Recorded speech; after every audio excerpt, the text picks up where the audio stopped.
வணக்கம் மக்களே. இன்றைக்கி பார்த்தீங்கன்னா நம்ம ஊரில் நல்லா மழை பெஞ்சிருக்குது. நல்லா மழை பெஞ்சு காடெல்லாம் அவ்வளோ செழிப்பாக இருக்குது. என்ன ஒன்று, இந்த காட்டு பாண்டியோட தொல்லை ரொம்ப விவசாயிகளை கஷ்டப்படுத்துது. அது மட்டும் ஒன்றும் இல்லைன்னா மக்கள்லாம் மகிழ்ச்சியாக இருப்பாங்க, சந்தோஷமாக இருப்பாங்க. அது கருதெல்லாம் சாப்பிட்டுட்டு ரொம்ப இடையூறாக இருக்குது. காடெல்லாம் பாருங்கள் எவ்வளோ செழிப்பாக இருக்குதுன்னு. இன்றைக்கி தான் ரொம்ப மழையே நல்லா பெஞ்சிருக்குது. ரொம்ப நாள் கழிச்சு நல்லா மழை பெஞ்சிருக்குது.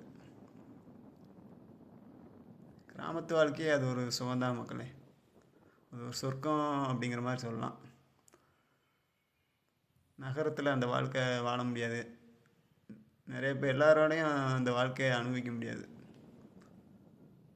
கிராமம்னா அது ஒரு சுகம்தான், அது ஒரு சந்தோஷம்தான். காலையில் எழுந்துச்சி அப்படியே வண்டி எடுத்துகிட்டு ரோட்டில் போனோன்னா அப்படி காடுகளை பார்த்துட்டே போனால் அவ்வளோ சந்தோஷமாக இருக்கும்.